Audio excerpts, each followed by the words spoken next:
Alright, it's another day, so let's continue on with the cutting.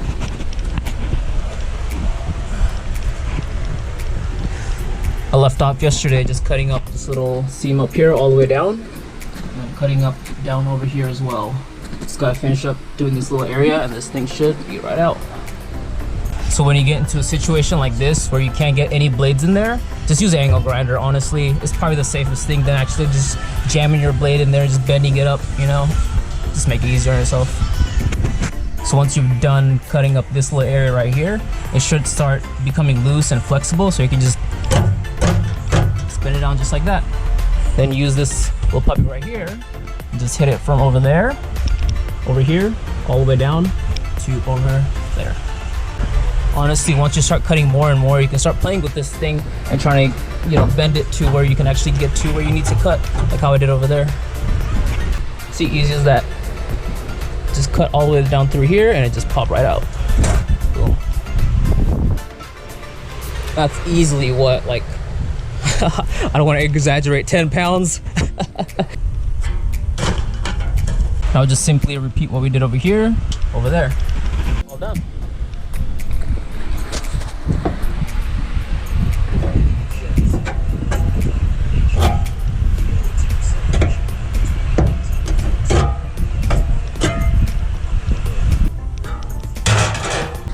Almost forgot that I was supposed to be recording all this.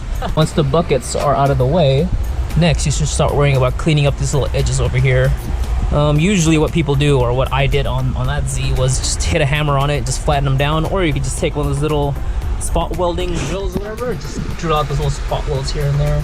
It's pretty easy to see. I don't know if it shows on camera or not, but it's very obvious. Just drill them out and these things pop right out. Or you can just hammer them down. I'm gonna hammer them down because I don't see the need of, you know, going to the extra effort of taking these out, because I doubt that's even gonna do any difference. I mean, it's just a little piece of, you know, a little piece of metal. And also, obviously, you just want to take these out in general because, you know, it's a hazard and you could scratch yourself if you're not careful. But if you are, like how I am in that car, just be very careful and you will never hurt yourself. Yep, as you can see, I just hammered these down over here and then cut up little strips over here and just hammered them down. Exactly what I'm gonna do to the other car. So you can approach this in many different ways. Personally, I like to do this. Take these little 10s out over here, and this thing just pops right up. Just cut a little piece over here, cut a little piece over here, and this thing pops right out, and you got a whole clean little area right here. If you just take your time and cut really smart, you can end up getting stuff like this, which makes it really easy to take out, and it's a clean little line. Just simple cuts like here.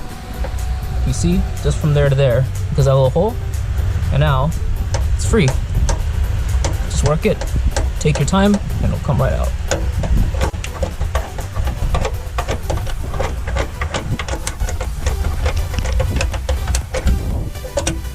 Just like that. Beautiful.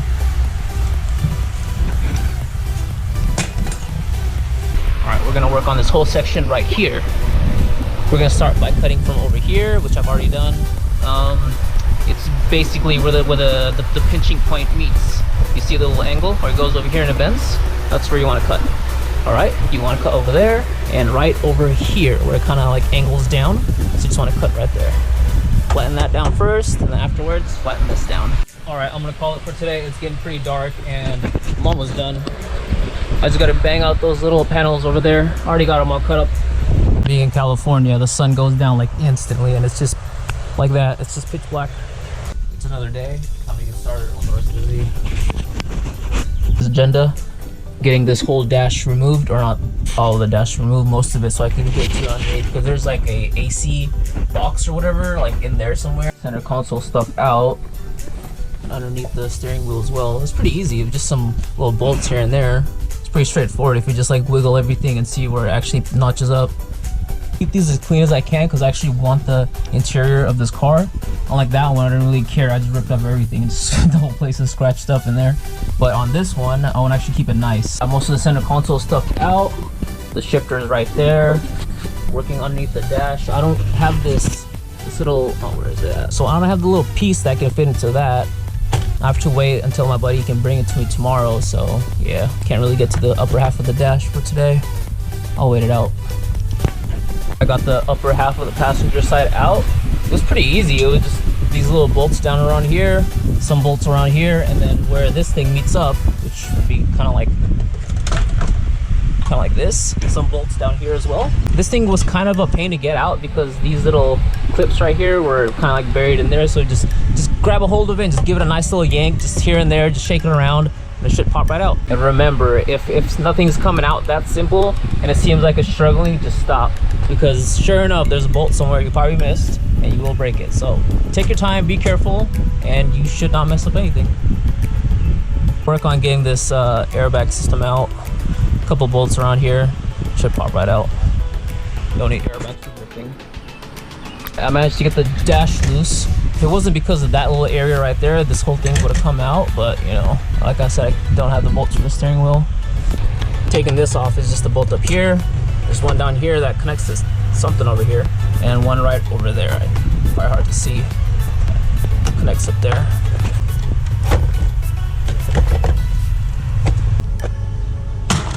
Continue again tomorrow, but for now I'm just gonna take apart this. Alright, so it's another day, and we're gonna be working on the tranny I got yesterday. I got it from Rancho Nissan Auto Dismantlers over here in Rancho Cordova, near the Sacramento area. Like 97,000 miles, I believe. Beautiful transmission, really clean. It goes into gears very smoothly.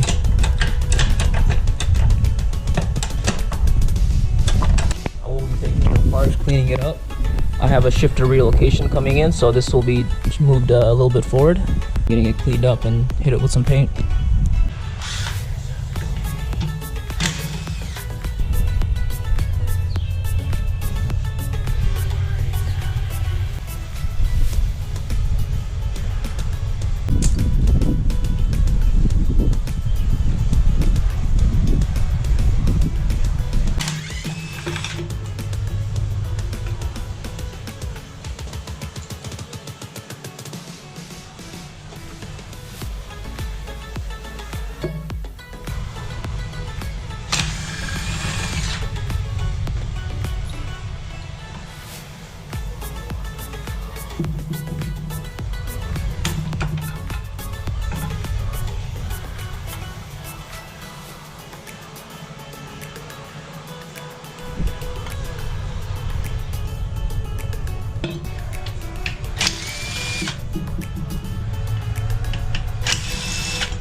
It's all cleaned up and looking nice.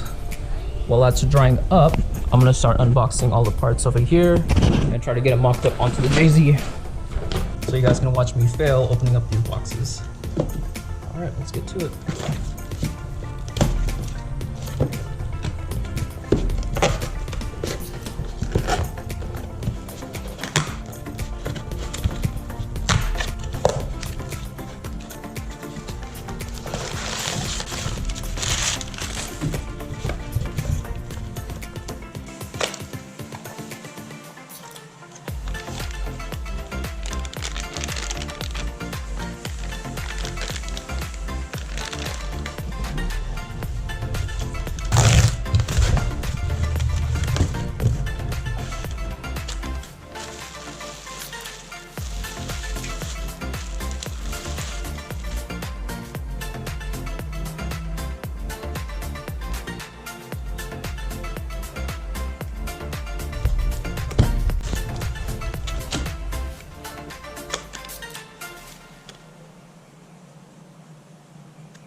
it's all dry. I already taped up most of the important stuff. And yeah, just gonna hit it with some paint.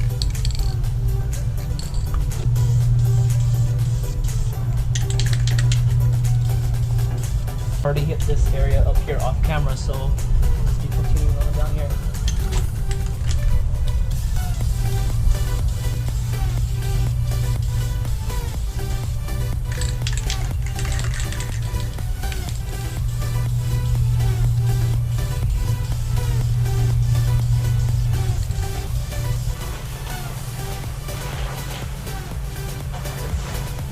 Installing the oil filter relocation kit, since I heard it's kind of a struggle to get that filter down there, so there we are.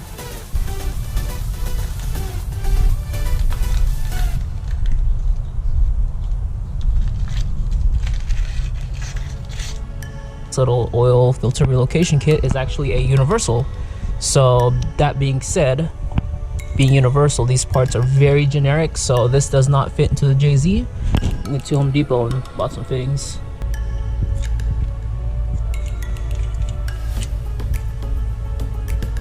Okay. And that just threads onto here, just like so.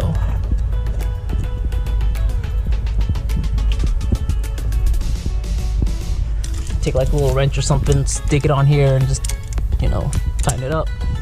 That's basically it. Pretty easy. Probably the hardest thing was just buying these fittings here and there. Now I'm just adding some thread locker on these so they don't leak. I mean, it's gonna be inside the little housing over here anyways, so it's not gonna leak regardless, but just wanna make sure.